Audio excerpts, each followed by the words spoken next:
चंद्रशेखर जी। धन्यवाद सभापति जी।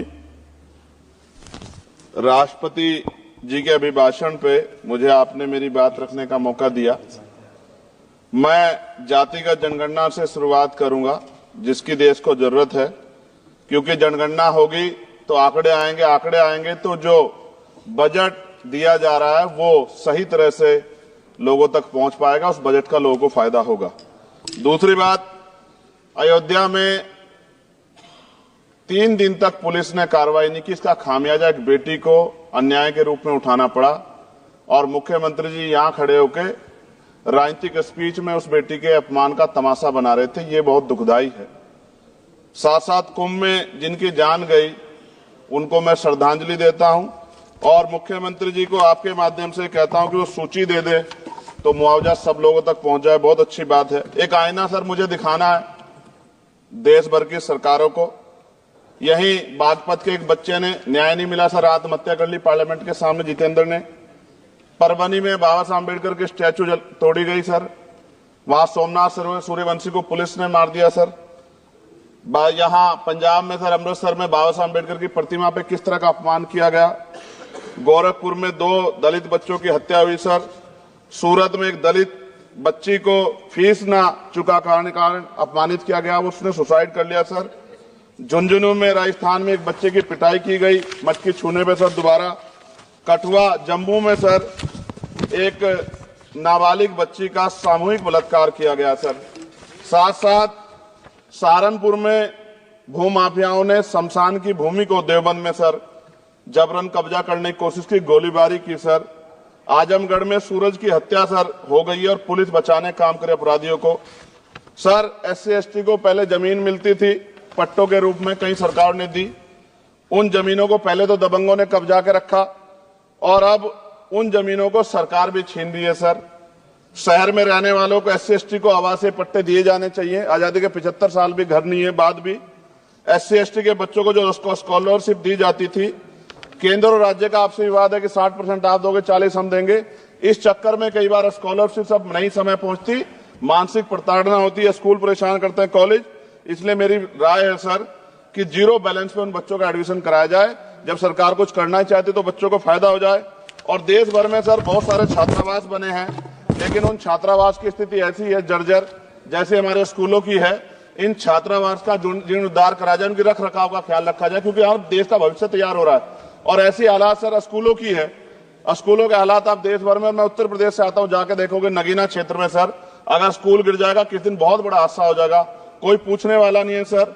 बात OBC समुदाय की जाए सर, OBC समुदाय को वक्त आ गया है कि विधानसभा और लोकसभा में आरक्षण जो है सर मिलना चाहिए, जो उनकी पर्याप्त संख्या यहाँ लोकसभा में और सभी स्टेटों की विधानसभा में आ पाए, जो सामाजिक समानता की दिशा में जरूरी कदम है।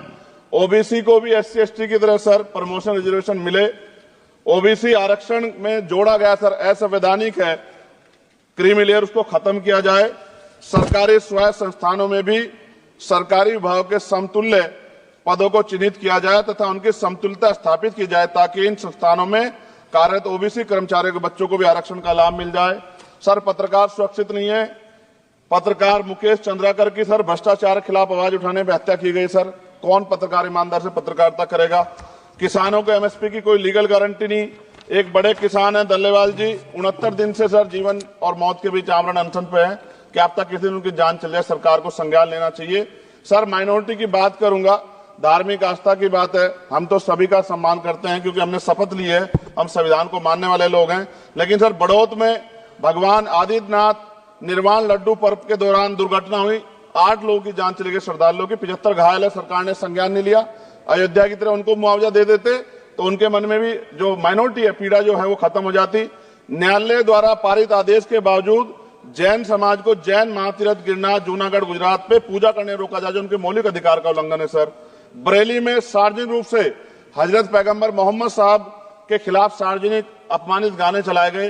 क्या सर मुसलमानों की धार्मिक आस्था का सम्मान नहीं होना चाहिए? उनका भी तो आजादी में योगदान है। और इनको अपराधियों किसका संरक्षण है कि खुलेआम इतने इस तरह गाने बजा के अपमानित कर रहे हैं। संभल की हिंसा में सर 74 लोगों की गिरफ्तारी हुई है और वहां के मुस्लिम डर के साए में है। सरकार बेगुनाहों की गिरफ्तारी बंद करे। महाराष्ट्र में सर चंद्रपुर जिला पड़ता है, मैं अभी गया था, तालुका चिमूर में ताडोबा फॉरेस्ट में संग्रामगिरी पहाड़ पर बौद्ध स्थल है सर, बहुत पुराना।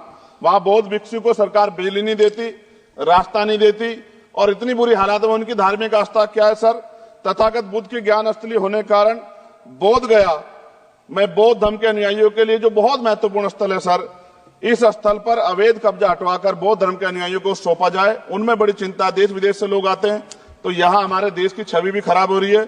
और अभी 12 फरवरी को सदगुरु रविदास जी महाराज की जयंती है और 14 अप्रैल को बाबा साहब अम्बेडकर की, 11 अप्रैल को राष्ट्रपिता ज्योतिबा फुले। इनको मानने वाले लोग नए कार्यक्रम करना चाहते हैं। अभी जिस विचार की सरकार है सर, वो तो कोई कार्यक्रम कर लें, लेकिन अगर ये कार्यक्रम करना चाहते हैं तो इनको कोई छूट नहीं है और नई परमिशन नहीं मिल रही। खत्म करूंगा सर, अंत में थोड़ा सा और रह गया सर, इसको खत्म करूंगा। लेकिन सर मैं जानना चाहता हूं, क्या सरकारी पैसे पे एक ही धर्म का अधिकार है?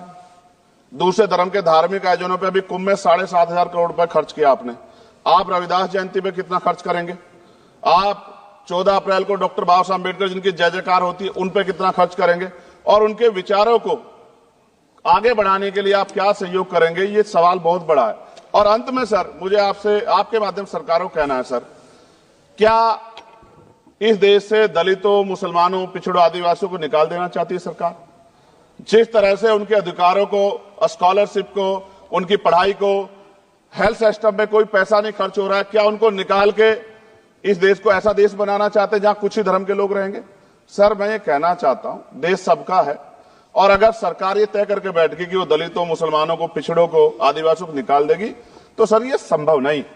इतनी बड़ी आबादी है, हम अम्बेडकरवादी लोग उनके पक्ष में खड़े हैं, क्योंकि हमने शपथ ली है कि हम हर व्यक्ति का संरक्षण करेंगे। और मैं आपके माध्यम से सरकार को चेतावनी के तौर पर कहना चाहता हूं, सरकार अपनी इस आदत में सुधार करे, वरना इसके परिणाम सड़कों में बहुत भारी होंगे। अगर मुसलमानों को, दलितों को आप लोग निकालने के बारे में सोचोगे और उनकी धार्मिक आस्था का अपमान करोगे, तो ये हम लोग किसी कीमत पर बर्दाश्त नहीं करेंगे। मैं आपका धन्यवाद करूंगा सर, लेकिन साथ साथ मैं ये भी कहूंगा सर, और सर खत्म कर रहा हूं सर, 10 सेकंड में खत्म कर रहा हूं सर, आप आदेश करेंगे तो खत्म कर दूंगा। खत्म कर दीजिए, एक सेंटेंस बोलिए। 10 सेकंड में खत्म कर दूं सर, एक सेंटेंस में 10 सेकंड ही आएगा, बोलिए सर। मैं बस ये कहना चाहता हूं कि सरकार सभी का ध्यान रखे और उनमें भी गरीबों का ज्यादा ध्यान रखे, क्योंकि सर अभी जेब कटाई हुई, 2800 रुपए का टिकट है सर इलाहाबाद का, 56,000 रुपए का था सर। मैंने मंत्री जी से कहा, तब जाके उन्होंने संज्ञान लिया, तब आधे रेट हुए। इसलिए कह रहा हूं, धर्म के नाम पे धंधा और लूट नहीं होनी चाहिए सर, इसकी जिम्मेदारी सरकार की। धन्यवाद सर।